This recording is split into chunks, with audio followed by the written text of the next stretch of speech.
동정녀 탄생에 대한 사건은 사복음서에서 특히 마태복음과 누가복음 두 권의 책에서 소개하고 있습니다.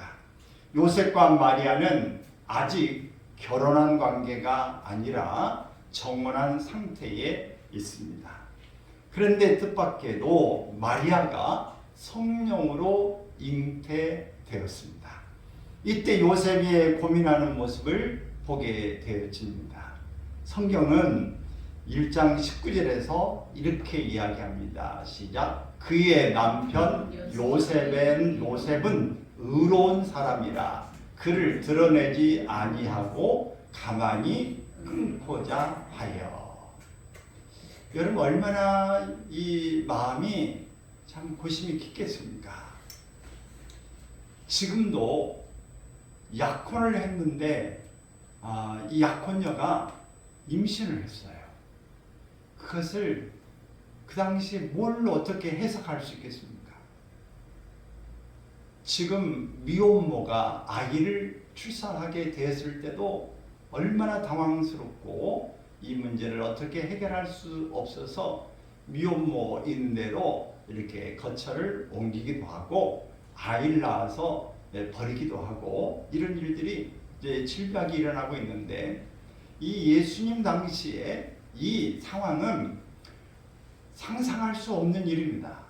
어떻게 처녀가 정혼한 상태에서 임신을 하게 되었는가 하는 문제인 것이죠.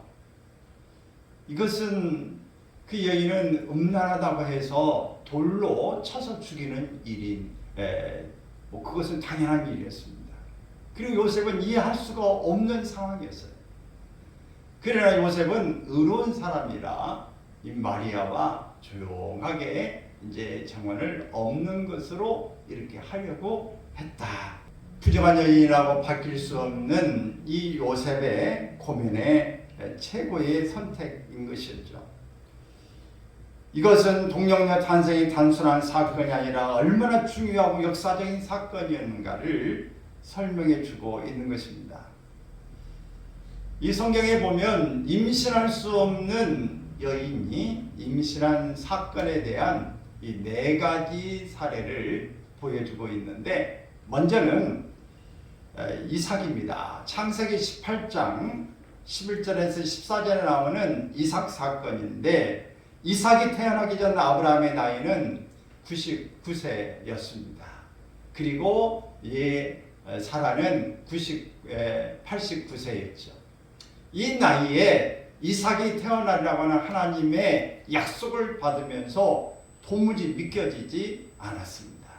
그래서 사라는 장막 뒤에서 웃었습니다. 그리고 하나님의 이 사자들은 이렇게 이야기합니다. 왜 웃었느냐? 하나님의 말씀을 낳을 받을 때 왜 웃었느냐? 저 웃지 않았는데요. 내년 이맘때 아들을 낳으리니 낳게 될 것이라고 이야기하는데 네가 웃었으므로 그의 이름이 이삭이다. 그래서 이삭이라는 뜻은 웃음이라는 말입니다. 여러분 참 기적적인 사건이 일어난 것이죠. 두 번째는 삼손입니다. 사사기 13장 2절 3절에 소개하고 있는데 소라 땅의 단 지파의 가족 중에 마노아라고 하는 사람이 있었습니다. 그 아내가 잉태할 수 없는 여자였어요. 그런데 어느 날 여호와의 사자가 나타났습니다. 그리고 13장 3절에서 이렇게 말합니다. 시작. 여호와의 사자가 그 여인에게 나타나서 그에게 이르시되 보라, 내가 본래 임신하지 못함으로 출산하지 못하였으나 이제 임신하여 아들을 낳으리니 나시린으로서 특별히 포도주와 독주를 마시지 못하게 하고 부정한 것을 먹지 못하도록 하신 것입니다. 이런 주의를 받으면서 태어난 사람 바로 삼손입니다. 세 번째는 사무엘입니다. 사무엘상 1장 19절 20절에서 말씀하고 있는데 임신할 수 없는 엘가나의 처 바로 한나가 눈물을 흘리고 금식하는 가운데서 엘리 제사장으로부터 오해를 받았지만 엘리 제사장의 축복을 통해서 아이를 낳을 것을 받게 되어집니다. 그 주위에 수심을 그치고 즐거운 마음으로 가게 되지고 임신을 하게 되지는데 그 아들이 그 유명한 사사, 정말 하나님의 종으로 사용받는 사무엘인 것입니다. 또 침례 요한입니다. 누가복음 1장 13절 17절에 나오는 말씀인데 어느 날 천사가 제사 드리고 있는 샤가랴에게 나타나서 내 아내가 아이를 낳게 될 것을 말씀하십니다. 제사장으로서 직무를 감당하지만 그의 마음이 어떠다고 하는 것을 하나님이 이미 아시기 때문에 그 샤가랴의 정직함과 의로움 속에서 이 가정에 유대한 예수님의 길을 예비한 침례 요한, 구약의 예언된 사람이 바로 엘리야 같은 심정을 가지고 태어난 사람을 이제 갖게 될 것을 말씀하는 것입니다. 샤가랴는 이 일을 믿지 못했습니다. 그래서 그는 하나님 앞에 의심하는 마음을 가지고 있을 때에 네가 아이를 낳을 때까지 말을 하지 못하게 될 것을 말씀하게 되고, 정말 이 말씀대로 그는 이 요한이 태어나고 그 이름을 무엇이라 질까 그럴 때에 침례 요한이라고 해라. 집안의 내력, 집안의 돌림으로 이름 짓는 것을 거절하고 하나님께서 말씀하시는 이 이름을 말하게 되자 혀가 풀려 다시 말을 하게 되었음을 말씀하고 있습니다. 사람으로서는 불가능한 일이 하나님으로서는 얼마든지 가능하다는 것을 보여주는 사례들을 네 사람을 통해서 말씀하고 있는데, 예수님의 생애에는 두 가지 놀라운 기적이 있습니다. 그것은 첫 번째가 동정녀 탄생이요, 두 번째가 부활 사건입니다. 이 두 개의 기적을 제외할 때 그리스도의 역사적 생애는 무너져 버립니다. 기독교의 가장 기본적인 근간이 되는 이 두 가지 사건을 의심하고 믿지 못할 때 기독교인은 아닙니다. 그리고 이 두 가지가 약해질 때 기독교의 힘도 약해지고 의미가 없어지게 되어집니다. 예수님이 동정녀 탄생의 필연적인 이유, 이것은 무엇일까요? 여러분은 동정녀 탄생을 확실히 믿으시죠? 오늘 예수님이 동정녀 탄생을 하셔야 됐던 필연적인 이유는 먼저 예수님께서 참 사람 되심을 믿기 위해서입니다. 예수님께서 세상에 오신 것은 일반적인 과정이 아닌 특별한 과정을 통해서 오신 것인데, 사람에게서 나시되 사람이 아님을, 곧 하나님이심을 증거하는 사인을 가지고 태어나셨습니다. 바로 동정녀 몸에서 나셨다는 것이 바로 그 시인이고 표적이 되어지는 것입니다. 그런데 예수님께서는 홀로 우리에게 나타나신 분이 아닙니다. 이것을 가연이라는 말을 쓰기도 합니다. 거짓 가짜에 나타날 현자를 말하는데, 이것은 어떤 신의 유령이나 어떤 모습을 쫙, 무슨 사람을 이렇게 모습을 나타나서 쫙 나타났다가 혼처럼 나타나고 잠깐 나타났다 사라지는 이런 가연의 모습이 아닙니다. 예수님은 실제 동정녀 이 마리아의 몸을 빌려서 이 땅에 사람의 모습으로 태어나신 것입니다. 그래서 예수님은 하나님이시지만 완전한 사람이십니다. 이런 고백에 확실한 근거를 얻게 하는데, 바로 누가복음 2장 50절에 보게 되면 여인의 몸에서 태어난 이 예수님은 낳은 지 8일 만에 할례를 행합니다. 그리고 12살 때에는 예루살렘에 올라가셨습니다.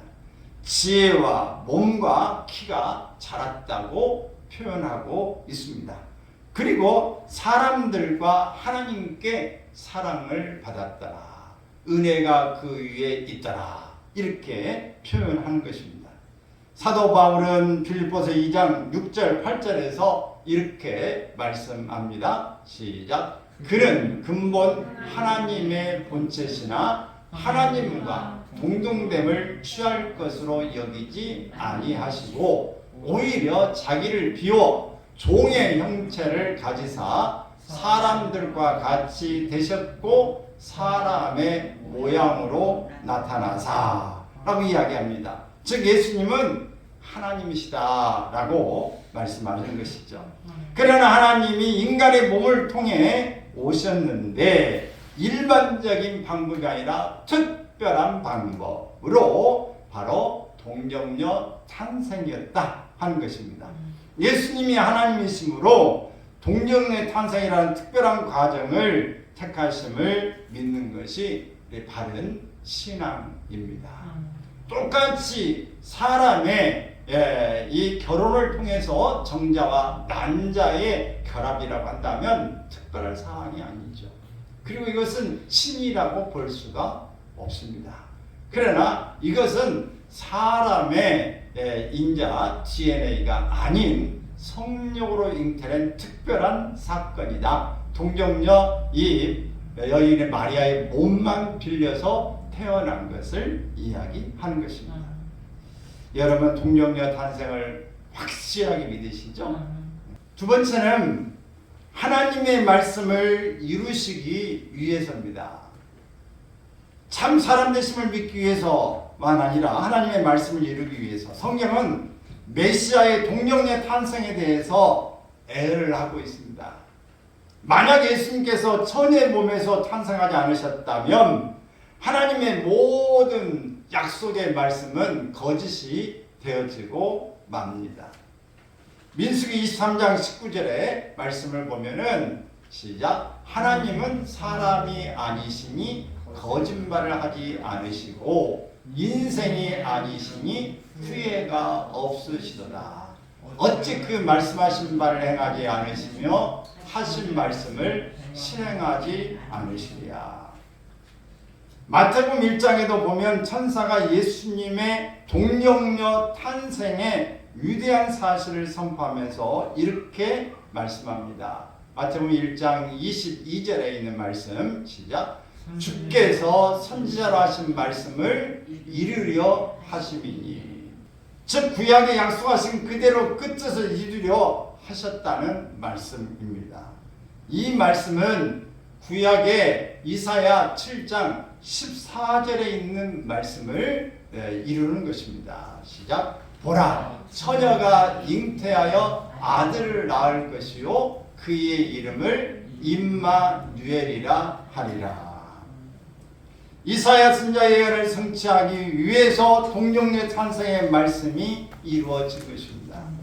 우리는 이렇게 예수님께서 동정녀 탄생을 통해서 오심을 확실히 믿어야 모든 것들이 가능해지게 되어지는데 바로 동정녀 탄생의 말씀이 거짓이 되었다 한다면 우리는 주님의 삶과 교훈과 십자가의 죽음과 부활은 거짓이 되고 말 것입니다.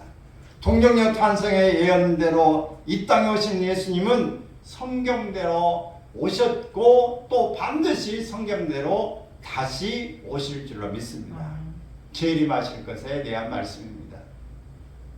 오늘 아침에도 곰곰이 생각해보면서 나는 예수님의 부활을 믿고는 있는데 정말 마음속에서 추워도 그지없이 확실하게 믿고 있나?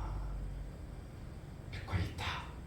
그러면 예수님이 반드시 다시 오실 사실을 나는 확신하며 살고 있는가? 구름을 타고 천군과 천사의 나팔소리를 들으면서 예수님이 호련히 임하시는 장면, 모든 사람들이 눈으로 볼 것이다. 찌른 자들도 볼 것이다. 이렇게 애라고 있는데 어느 순간에 어느 날 갑자기 예수님께서 우리의 생전에도 오실 수 있는데 반드시 우리가 죽고 난 뒤에 오실 수도 있지만 우리가 살아있을 때라도 오실 수 있는데 언제 오시더라도 우리는 다시 오실 예수 그리스도 앞에 부끄럼 없는 준비를 하고 있는 것입니다. 예수님이 정말 오신다면 나는 기쁨으로 할렐루야 하면서 소망 가운데 참 기쁨으로 부끄럼 없는 모습으로 주님을 영접할 것인가? 여러분 어떻습니까? 동료의 탄생을 확실히 믿으실 뿐만 아니라 예수님이 다시 오실 것에 대한 믿음을 가지고 계십니까? 정신을 차리고 깨어 기도해서 주님 오실 때 영접하는 지혜로운 분들이 다 되시기를 축원합니다. 또 예수님이 동료의 탄생으로 오신 그 이유는 인간을 구속하시기 위해서 오신 것입니다. 구약에는 자기들이 지은 죄를 용서받기 위한 일시적인 방편으로 짐승을 사용했습니다. 죄 없는, 흠 없는, 깨끗한, 거룩한 짐승을 제물로 드려서 나의 흠과 나의 허물과 죄악을 그 깨끗한 것에 전가시켜서 죽게 함으로써 내 죄를 용서받고 사함받는 것이죠. 성경에서 용서의 사상, 곧 구속에 대한 이 내용은 바로 죄 있는 것은 죄 있는 것을 대신할 수 없다고 하는 겁니다. 거룩하고 깨끗한 것만이 죄인을 대신할 제물이 될 수 있다라고 하는 것을 이야기하는데, 자신의 몸을 십자가에서 거룩한 제물로 드림으로써 구원의 주님이 되기 원하셨던 예수님, 그분이 바로 흠이 없고 거룩한 제물이 되어졌던 예수님, 인간의 오물과 허물이 없는 그런 예수님의 모습을 통해서 오염된, 죄악된 우리 인간의 죄를 대신 하셨던 것입니다. 예수님은 거룩한 인격으로 죄 없는 하나님의 아들로 이 땅에 오신 것입니다. 예수님은 분명히 인간의 역사 속에서는 인간의 육체를 입고 오셨습니다. 그러나 예수님은 죄를 알지도 못하셨어요. 여러분 성경 사복음서를 읽으면서 예수님이 죄지었다는 내용을 보실 수 있습니까? 추론해 볼 수 있는 모습이 있으신가요? 막 상을 뒤집어 엎었다. 여러분 이것을 예수님이 죄라고 말하고 있지 않습니다.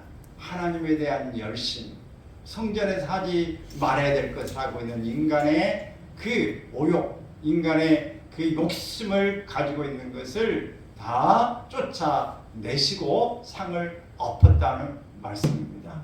거룩한 분노를 드러내고 있는 내용을 이야기합니다.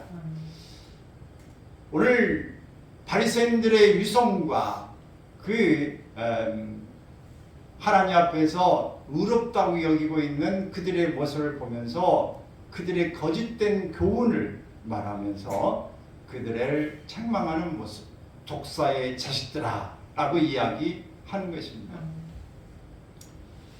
우리는 예수님의 모습을 통해서 죄를 범하시도 않으셨고 죄가 없으시고 죄를 알지 못하시는 분, 바로 동정녀 탄생에서 나타난 것이고 성령의 잉태됨을 통해서 우리에게 오셨다고 하는 것. 그래서 기독교의 최대 관심은 죄에서 구원을 받는 사건입니다. 이 죄의 문제를 어떻게 해결하느냐가 가장 중요한 문제입니다. 그러므로 예수 그리스도가 죄인이 아니기 위해서는 동정녀 탄생이 절대적으로 필요했던 겁니다. 전능하신 하나님을 믿으면 동정녀 탄생은 신앙의 걸림돌이 아니라 오히려 신앙의 축복이고 위로가 되어집니다. 하나님의 능력을 확인해주는 사건, 바로 동정녀의 탄생입니다.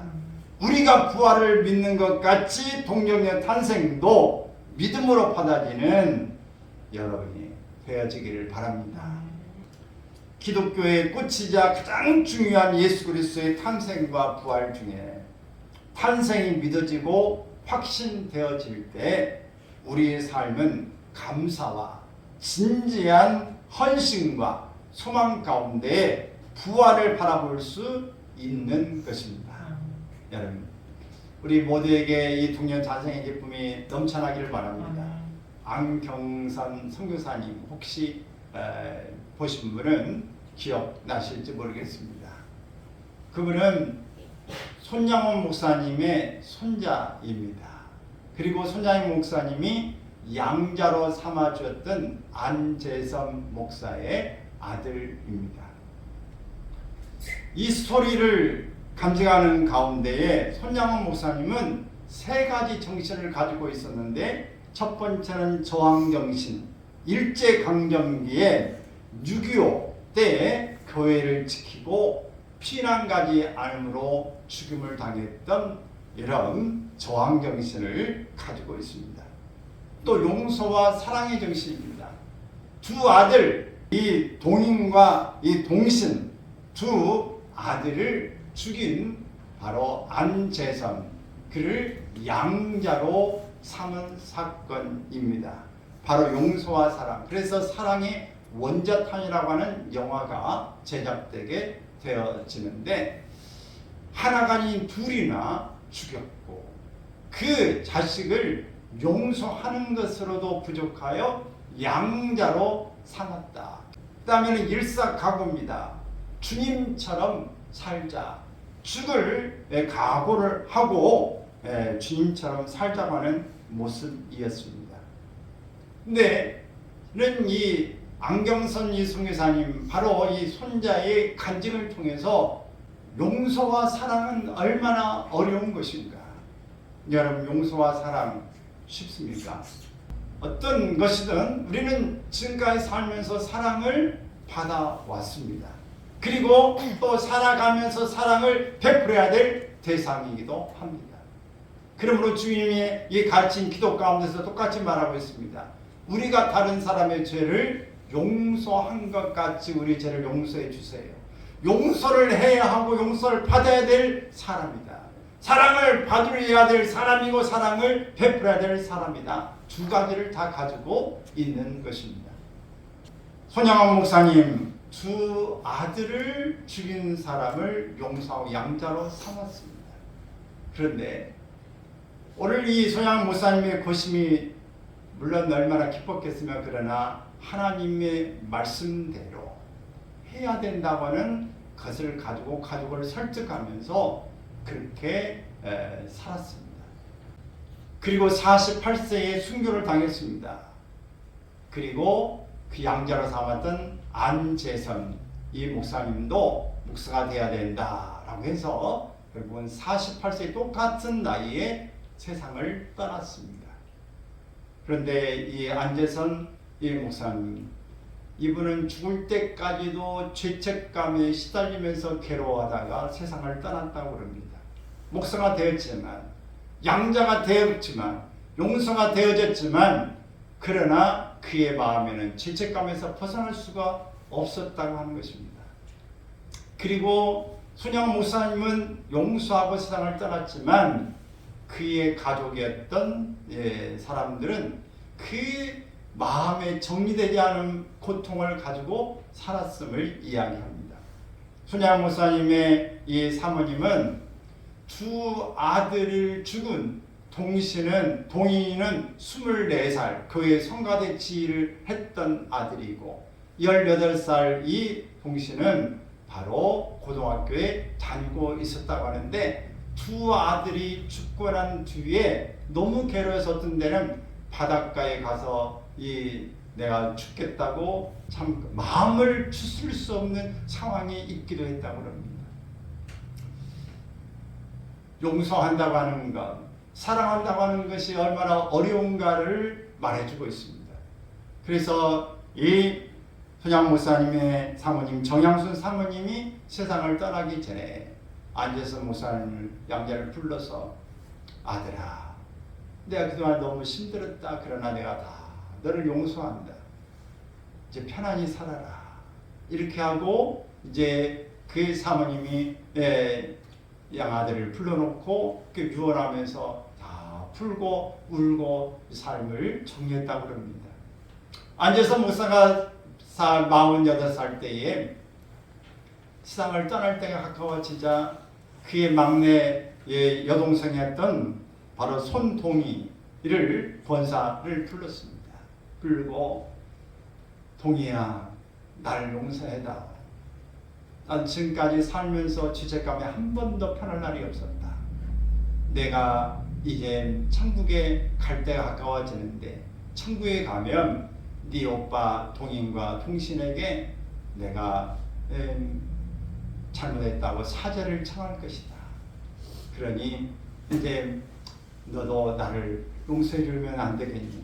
라면서 둘이 이제 손을 잡고 3시간 동안이나 깊은 눈물을 터뜨리면서 화해하고 용서했다라는 간증입니다. 여러분이 살면서 그 속에서 우리가 용서하고 사랑한다고 하는 것이 얼마나 어려운 일인가를 말하고 있는 것입니다. 여러분, 이렇게 자식을 죽이는 사람을 용서하기가 어렵습니다. 그런데 하나님께서 독생자 예수 그리스도를 이 땅에 사람의 모습으로 사람으로 태어나게 하셨습니다. 그것도 가난한 속에 태어나게 하셨어요.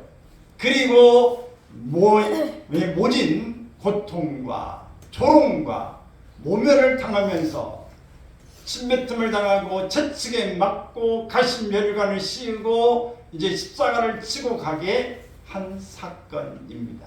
그리고 처참하게 피를 쏘면서 옆구리에 창을 찔게 하는 사건, 이것을 하나님께서 지켜보셨던 이 일입니다. 그러면서 예수님께서 끝내 저들의 죄를 용서해 달라고 말하고 십자가에 달린 이 두 강도에 대해서도 바로 예수님께서 내가 나와 함께 낙원에 있으리라고 말씀하고 있는 장면입니다. 하나님은 바로 독생자를 이 땅에 내주시면서 찔러 죽인 그 사람들조차도 용서하고 받아들이고 그들을 향해서 하나님과 관계가 회복되기를 원하셨습니다. 인간으로서는 상상할 수 없는 사건이고 이것이 하나님의 우리에게 주시는 사랑입니다. 어떤 신도 흉내낼 수 없는 일이고 어떤 인간도 이렇게 할 수 있는 사건이 아닙니다. 그렇기 때문에 원래 하나님은 독생자 예수 그리스도를 동정녀 탄생을 위해서 보내셨던 사건은 인류 역사의 최고의 사건이고 이것은 모든 어떤 일에도 지금도 앞으로도 역사 속에 일어날 수 없는 위대한 사건이고 생명의 사건이고 이것은 사랑의 최고봉에 있게 되어진 것입니다. 이것은 우리를 구원하고자 하는 아주 최고의 하나님의 목적이었고 이것은 하나밖에 없는 방법이었음을 이야기합니다. 죄 없는 허물 없는 예수 그리스도를 하나님의 아들을 이 땅에 보내신 사건인 것입니다. 그러면 사랑하는 여러분, 오늘 우리에게 이 구원의 사건, 불가능의 사건을 우리에게 주신 것을 우리는 아멘으로 받기를 바라고 우리가 오늘 용서를 받았으니 용서하고 사랑을 먼저 받았으니 사랑하는 자가 되어져서 함께 베풀고 함께 나가기를 바라고 메리 크리스마스를 외치며 나아갈 수 있기를 바랍니다. 그래서 하나님 앞에 이 메리 크리스마스를 외치면서 우리의 마음에 먼저 자유함이 이루어지기를 바라고 평화가 이루어지기를 바랍니다. 하나님께는 영광이 되고 우리에게는 평화가 이루어지는 이 일이 우리 속으로부터 가정에 오늘 주변에 널리 퍼져가기를 주의 이름으로 축원합니다.